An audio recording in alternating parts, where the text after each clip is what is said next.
Hi everyone, Elsie Jensen here. Today we are going to make some fried chicken sandwich with a kind of a southwestern aioli sauce on it. And then we're going to just prep up a quick fruit salad. Again, we're just trying to cook through everything in our house before we leave. Tonight we'll have our big cook-a-thon. But let's start by making up our dredge for our chicken sandwiches.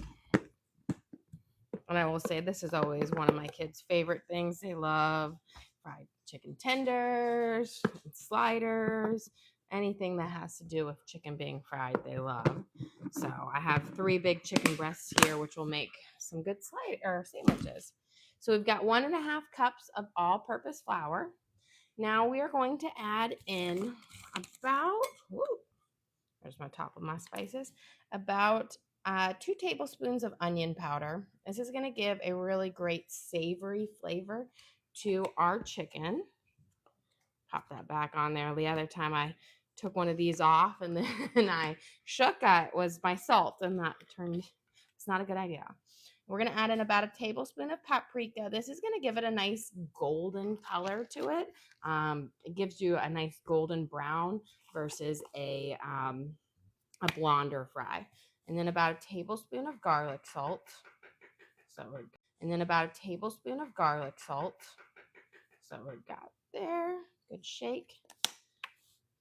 Then we're going to use some of, this is Kirkland's, but it's essentially Mrs. Dash's seasoning blend.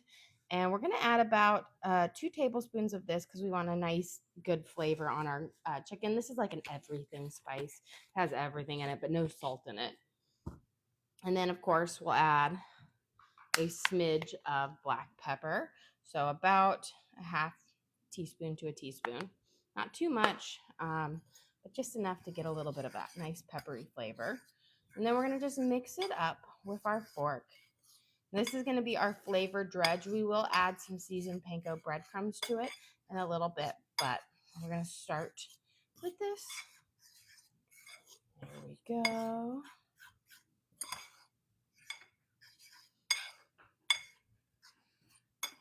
And just making sure you don't get any season, like a lot of times they like to hold into the corners of my bowl. So I'm going to just make sure they get mixed up well. And then I'm going to mix up my 3 eggs here, and then we'll prep our chicken. And then I'm just going to kind of whip these up until all of the egg whites and yolks are mixed together so that they'll coat the chicken nicely. So we'll pop our yolks.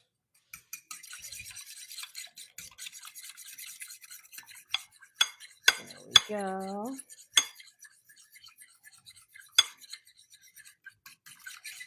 And you just want to make sure you have all those yolks mixed well into those egg whites.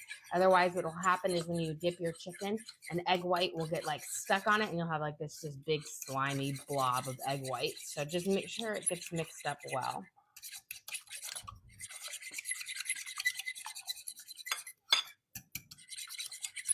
There we go. Should be good. Okay, I know that was a little screechy sounding. And then I'm going to just prep my breadcrumbs for when we're ready to add them in. But let's prep up our chicken here. I'm going to first fillet them all in half, but I'm going to cut off. If you see any white little bits here, just cut off that fat. It won't be good. It will just be chewy. And then we're going to kind of fillet these guys in half, make them nice and thin. That way they'll cook up quickly and evenly. Here we go. Let me cut off a little bit of this. Oh, that fat just fell off. So we've got these, and let's fillet these guys as well. And I do this so that they'll cook up evenly. If you make your chicken, if you try to just fry up a whole breast, it's going to end up probably being raw in the middle or burnt on the outside. So I always cut them in half. That way they kind of cook up nice and evenly. And because you don't want them too thick, because you want them to get a nice perfect golden brown crusting on it. And then I'm going to take my mallet here. This is just a meat tenderizer, and we're just going to flatten some of them out. We're not going to go too thin on them, but just enough to make them, like, I want to say about 1/4 of an inch thick. You have a question, do you brine? For chicken breasts, I do not brine, but if I'm going to fry up like legs or whatnot, I do a parboil in salted water, which is where you just boil them, for about 5 minutes in like salty water. And that really helps keep them moist, but also starts the cooking process. And I typically do that with any chicken that has bones in it. That way, those can be a little bit tougher to cook, fry through. Now, if I'm making a turkey for Thanksgiving, I do brine my turkey because it makes them so moist and delicious. We got that.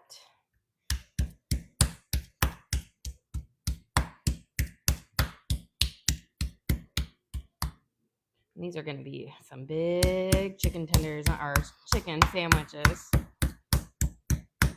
I always say you start out and your chicken will grow like twice in size by the time you're done breading it. Okay. So I always keep one hand clean. This is when I like knife my mallet hand, and then one hand for dipping in dirty. That way you still have a free hand to work with. So we're going to coat it in our seasoned dredge here. Make sure it's all covered in the nice flour. There we go. And this is a really important step. And I always like to do it with a seasoned flour, is because this is what's going to allow that egg to hold onto the chicken, which will keep our second layer of breading. It will allow it to stick to it. So really important step in here. And you want to season it up because your breading is really all the seasoning on your chicken, because I'm not doing a brine, anything that would add more flavor. So I always really season my breading well, so then the whole chicken has a great flavor. And with it being thinner cuts, you get a lot of flavor for their chicken because you've got a lot of coverage. There we go. So we've got it all seasoned up. Now I'm going to add my seasoned panko breadcrumbs. We're going to add about a cup of breadcrumbs here. And then I'm going to mix it in. This is going to give us a lovely crunch on our chicken. A little bit texture. I think I'm going to add a bit more. You have a question? What do you put in the flour? The flour, it's a mixture of onion powder, paprika, garlic, salt, Mrs. Dash's seasoned blend, and black pepper. So that it's got all these great spices to it. That pinkish color is from the paprika, which will help give it a nice golden color when you fry it up. Okay, we're going to mix this up. We've got it all nice. And while we're doing that, I'm going to turn on my skillet here, and we're going to start heating up our oil. I have some oil in here already because I had a bunch of like half empty bottles, or like more like 90% empty. So I poured them all in here, and then we'll add a little bit more. You don't need a whole lot of oil to fry this up, but you want enough to where when you put your chicken in, it's about halfway covered. I don't do a full coverage because we'll flip them. That way you don't waste a whole lot of oil. Okay, now let's spread these out. We're going to dip them in our egg wash and then into our breading. And you see how that egg just sticks onto our chicken? And that's because of that flour. I'm going to give a little bit more egg on here. There we go. And this is going to give you that nice, wonderful crunch to your chicken. It's going to allow the thicker crumbs to stick. And as you can see, it like your chicken like grew in size. We'll go in here, make sure you get all of this coated up. And I find that if you don't do that initial dredge, what happens is that egg will just slide right off your chicken breast because it has nothing to bind itself to.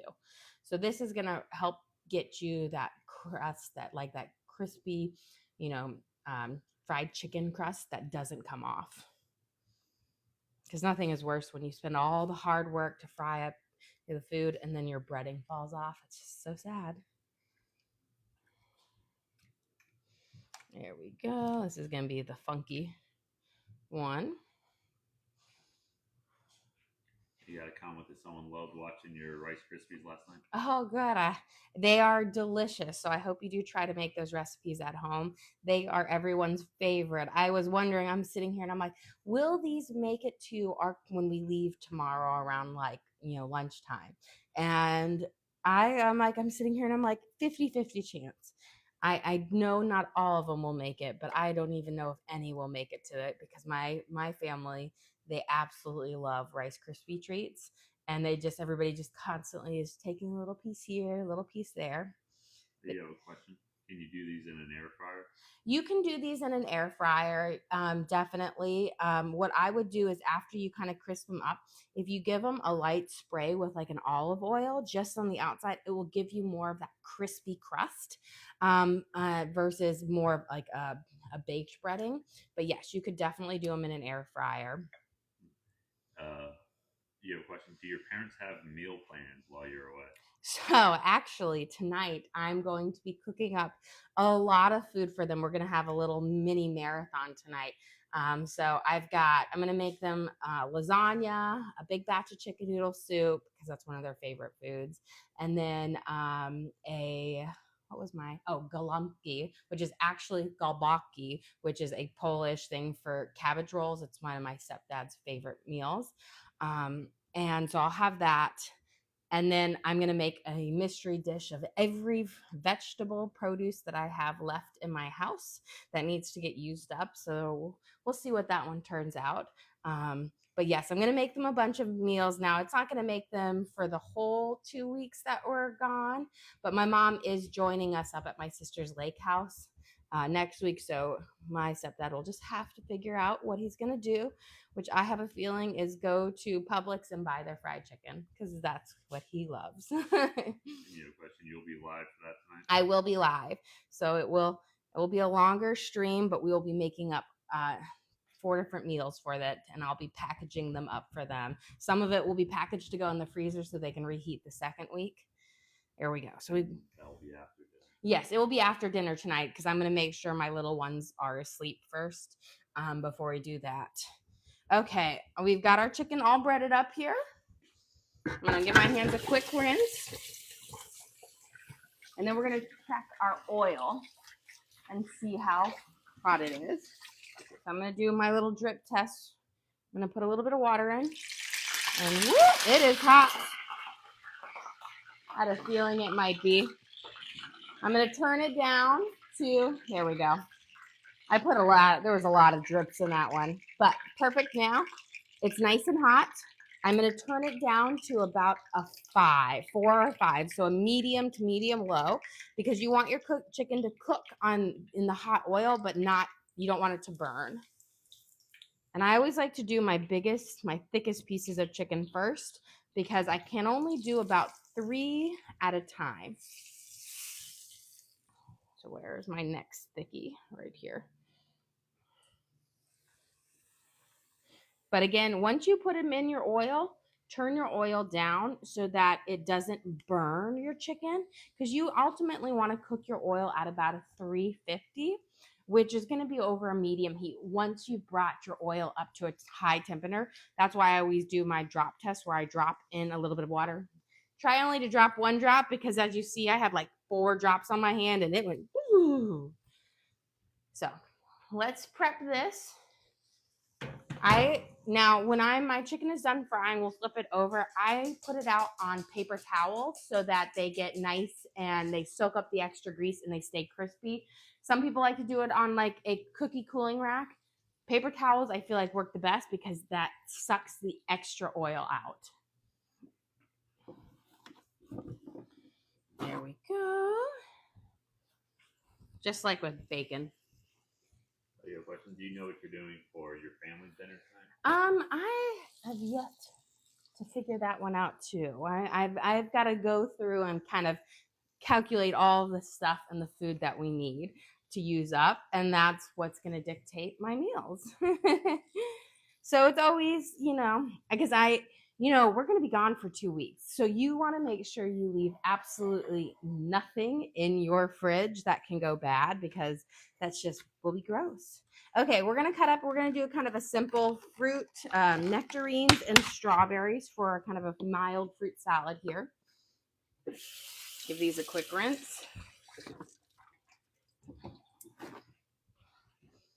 So they'll get cut up. I was like going through my thing and I'm like, I got to cut up this, this, this.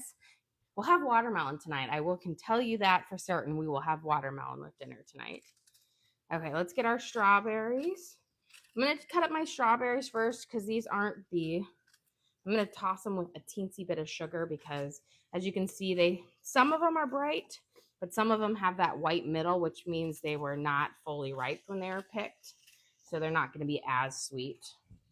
And they weren't. I will say, when I can grab some from the farmer's market, or we've got this little old man who sells them on like a road, like a half mile from our house, his strawberries are so good. He has like a farm just outside of our town, and he has the best strawberries. And when he has them in season, oh, they're so good. They don't need any little sugar to sweeten up. They're just perfect. But I find that strawberries that you buy from the grocery store, unless it's like peak season, they are always picked underripe. Here we go.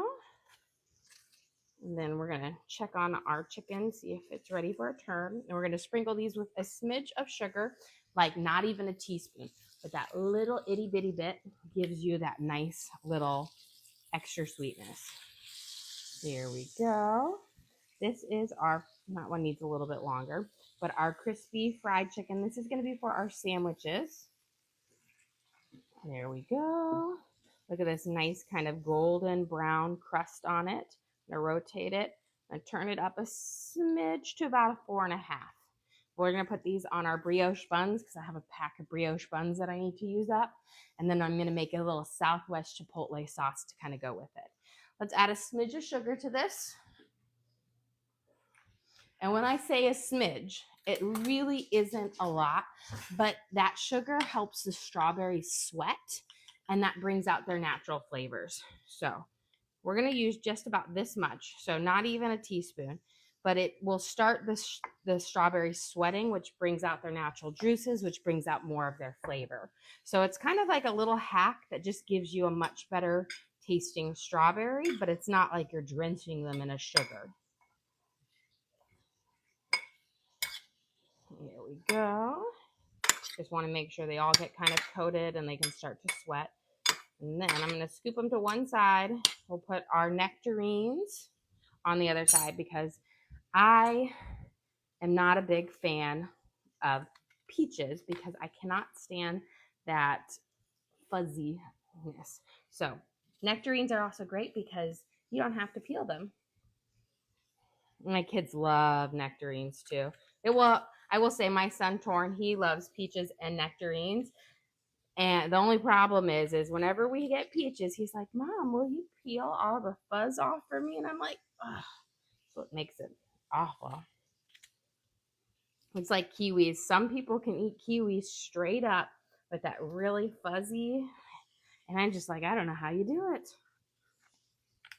Let's get these cut through. I will say nectarines and peaches, any stone fruit is such a pain to cut because you can't just cut right through it.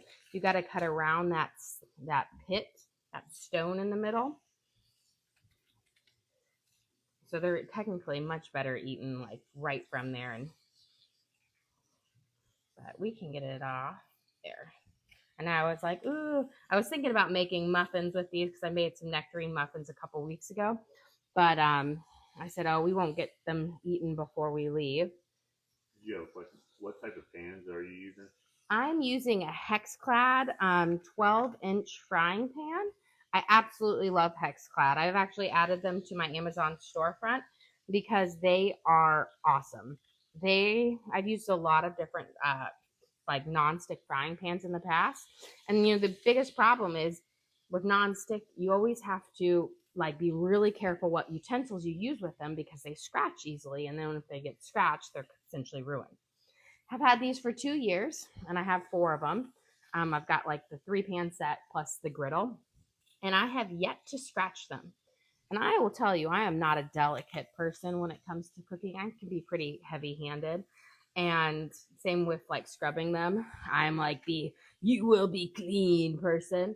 And they are amazing. I have not scratched them. They don't get food stuck on them. So I would say I'm a big advocate for them. I feel like Gordon Ramsay apparently did picked a good product because he's all about them too. So they to me are worth their money. Um, I did a lot of research because I was like, oh, I'm not going to spend that much money on a frying pan, especially because I've gone through so many beforehand.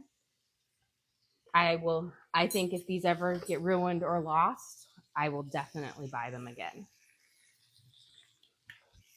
In fact, so much so that these have replaced my other set, and my other set are my camping frying pans. I didn't get rid of them, but they are now my camping ones. Yes, and they're not my other ones. I have they're either the I think they're the Cuisinart. They could be they're the Calphalons, and the Calphalon nonsticks aren't bad, but you have to be really careful. Like only plastic utensils in them. You can't scrub them too hard because you can damage that coating. Okay, these are just checking on them. I want to make sure. Perfect. Okay, these all have a nice golden brown color. So we're going to take them out. Now, when I take them out, I'm going to put this oily side down so it kind of sucks up that extra grease versus the top has already had a chance to drain a bit more. And that's going to leave you a really crispy bottom to your chicken, and it will prevent it from getting like gooey or mushy. You have a question? Did you ever watch Jamie Oliver's shows? I've seen a couple of them. He was kind of like he came out and got popular right when my life started to get kind of crazy busy with grad school and kids. When I was younger, I watched I loved Rachel Ray, and then I watched Top Chef or like Master Chef, Hell's Kitchen, and I really love those like little competition shows and watch things. And then I really love right now Joanna Gaines' Magnolia Table. I really like kind of that home style, like everything's connection meals with her, because that's kind of how I cook, is what inspired like through my family or whatnot. But I really like, I love those. But then I had children. I've got 5 children, and I don't get to watch as much TV as I want because I give this a quick toss. Their kids just keep me busy, and I find that I watch less and less TV because I'm always picking up a new like household like DIY project because I love doing that stuff too. And so I haven't watched a lot of shows recently, which I need to. I was like, I love cooking so much, and I love watching things because as soon as I see something that I like, I'm like, oh, I can make that, and I'll watch it intently. Or I'll go to a restaurant and I'll taste something, and I'm like, oh, it's this and spices. I can make that at home. I've actually found since I cook so much, like I've gone out to. We did like the Cheesecake Factory this week and Rainforest Cafe for my daughter's birthday, and I was like, oh, I can make this at home. This is not that hard. And I'm like, I can make it better at home. And so now I feel like I'm going to recreate some of these recipes. But, I just been cooking for so long, things come like, they get easier with time. I think people are really afraid in the beginning when they start cooking. They're like either afraid to use the knives or they're afraid of hot oil or boiling water. But once you get really comfortable in the kitchen, it's so much easier, comes more naturally, and you get faster at it. You're going to be slow in the beginning chopping because you're not going to know how comfortable you are with a knife. And then as you work, you get better. You start to understand what spices go well together, the different, understand the different like cooking techniques. And, I picked up a lot through time just watching shows. Love to find cooking magazine and gourmet cooking magazines. Back when magazines were a thing, I don't feel like they're a thing anymore. but I absolutely love them. I'm gonna get some onions because some of us big adults like the onions. And then I have some romaine lettuce from my garden. I was like, oh, I gotta harvest this before I go because it will be either eaten by rabbits or slugs by the time we come back, or completely wilted. Let's see if these guys are ready for a flip. Just about. Okay. I'm going to turn it over. I'm going to turn this down now to 4. And we're going to let it cook. But that paprika and the flour gives it this nice, rich, golden color. And then those little black specks in there, those are the pepper and sun-dried tomatoes in the Mrs. Dash's blend, which is wonderful. What are you frying the chicken at? I am frying it in olive oil. So I've got it cooking at about 350, but olive oil is pretty much the only oil I ever buy because I use it in everything and I love the taste, and I don't cook anything super high. So, but you can really fry it in whatever oil you want. Some people swear by peanut oil when they fry chicken. They absolutely love it, or vegetable oil, canola. I typically always use olive oil because that's what I have. I'm always buying like the big jug from Costco. We're going to make a little Southwest aioli sauce to have with this. So I'm going to kind of start with a mayo base. We're going to do about 1/4 of a cup. Then we're going to add some ketchup. Now you could always use tomato paste if you wanted less of an acidic-y, but I find ketchup tastes great in this. So we're about half and half mayo, half ketchup, so about 1/4 and 1/4. And let me grab my onion powder. We'll grab a smidge of oil. I got my other spices over here. We're going to give a little drizzle of olive oil in here, about a teaspoon. You don't need a whole lot, but it kind of helps bind all of those flavors together. We're going to add in some onion powder and make sure this top's on. You want about a half a tablespoon. That's going to give it a nice savory flavor to it. I love onion powder. It gives you that onion flavor without the texture and stuff of the onion. We're going to give a little bit of garlic salt. You don't need much because mayo's pretty salty, ketchup's pretty salty. So about a half a teaspoon, but it will give you a little extra, and it will give you that garlic flavor. We're going to use some Chipotle chili powder. This is a bit spicy, so if you're not super spicy, you could use regular chili powder. I'm just going to do a little bit. The mayo will cut down on the spiciness, but I'm going to do about a half a teaspoon. And then we're going to use some Tony Chachere's, which is a Cajun or a Creole spicing. And I love it. I think it's got a nice kick to it. It has a little bit of salt in it as well. So we're going to use about a half a teaspoon. And we're going to mix this up. And that mayo will make it really creamy, and it's going to kind of cut through the spiciness, but it will make it all really blend well and nice together. You could also throw in some minced up pickles in here, and that would be delicious as well. Okay. Let me steal a taste. Perfect. You get the tomato flavor from the ketchup, but you don't taste ketchup. It kind of blends nicely. Let's check out these last guys. They are nice and done. Look at that. And I had to grab this guy by the front because I might pull his leg off. He's a crazy one. Let that one sit a little bit longer. And again, always put your chicken in the greasy side down so that it soaks up that extra oil. I'm going to turn off my thing here and let's plate up our lunch. Let me grab this stuff over here so we have it all ready. I know, 20. Hey, great easy meal in 30 minutes or less. I've like rocked these the last 3 days.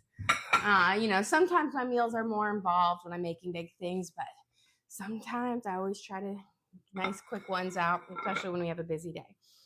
And you have a request to go over the flour and the breading? Yes, we'll do that real quick. So the breading, I started off with 1.5 cups of all-purpose flour. Then I added in 2 tablespoons of onion powder, about a tablespoon to 2 tablespoon of paprika. And then we added in garlic salt, about a tablespoon of garlic salt, a teaspoon of black pepper, and about 2 tablespoons of like a Mrs. Dash's spice blend. It's just their basic one. Mix all of those up. Then you mix up 3 eggs. And then after you dredge all of your chicken in the flour, then you're going to mix in about 1.5 cups of seasoned panko breadcrumbs. That's going to give you the crunch to it and the nice thicker crunch. And then you can dredge them, bread them, fry them up. Okay, so super easy, simple. Let's put it together. So brioche buns, I think, work the best for chicken. So we're gonna put our chicken fillet on our, see, this is nice, lovely, beautiful. We're gonna add on some of our fresh romaine lettuce from our garden, a few of our onions. That's gonna give it a nice thing. And then I'm gonna put a nice dollop of my Chipotle Mayo on here, a lot of it because we got a lot of chicken. And then we'll serve that up with our fresh nectarines and strawberries for a really easy, simple, delicious, Saturday lunch. And who doesn't love a fried chicken sandwich? Well, guys, thank you so much for joining us here today. Don't forget to like and subscribe. I try to do live cooking shows every single day, kind of show you what we're making for our family and hopefully teach you guys something along the way. Again, we do upload all of our videos to the link on our page. So if you ever want to recreate any of these recipes at home, you can just go to that link, search for what we cook for, like fried chicken sandwiches, and then you can watch again with me at home and cook along with me at home. We also have a link to our Amazon storefront. So if you saw any of the gadgets that I cook with today, like my hex-clad frying pan, I've got cutting boards, I've got the knives that I use. I have everything that I use in my kitchen pretty much in there. You can check that out as well. Well, guys, thank you so much for joining us here today. Don't forget to like and subscribe.